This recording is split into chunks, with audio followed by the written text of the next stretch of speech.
আসসালামু আলাইকুম এভরিওয়ান, সবাই কেমন আছো? আশা করি খুব ভালো আছো। আজকে তোমাদেরকে খুব অল্প সময়ে কবুতরের মাংস রান্না করে দেখাবো। সো দেরি না করে লেটস স্টার্ট। আমি প্রথমেই তেল দিয়ে দিয়েছি, এতে দিয়ে দিয়েছি কাঁচামরিচ আর পেঁয়াজ কুচি, দিয়ে দিলাম আদা রসুন বাটা, কিছুক্ষণ নেড়ে চেড়ে নেব। দিয়ে দিব হলুদ গুঁড়ো,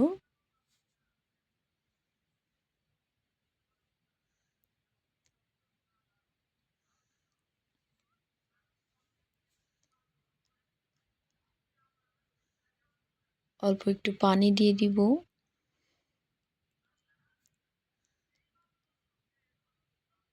দিয়ে দিব পরিমাণ মতো লবণ, দিয়ে দিব মরিচের গুঁড়ো,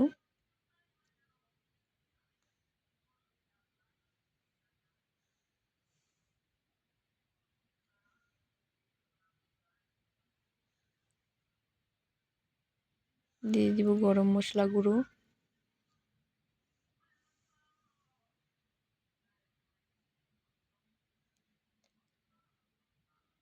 এখন দিয়ে দিব ধুয়ে রাখা কবুতরের মাংসগুলো।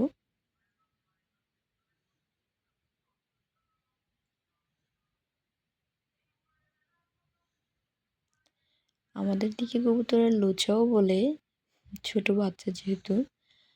এখানে 2টা বাচ্চা ছিল।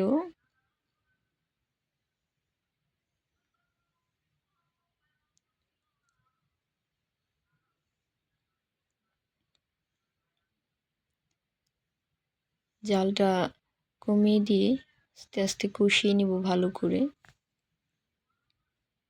কবুতরের মাংস যেহেতু একটু শক্ত টাইপের হয়, তাই একটু বেশি করে জাল কমিয়ে একটু বেশিক্ষণ কষালে খুব খেতে খুব মজা হয়।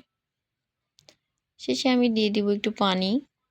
পানিটা কমে আসলেই আমি চুলাটা বন্ধ করে দিব। তৈরি হয়ে যাবে আমাদের কবুতরের মাংস। এই তো দেখুন, পানিটা একদম অল্পই দিয়েছি, খুব তাড়াতাড়ি হয়ে এসেছে।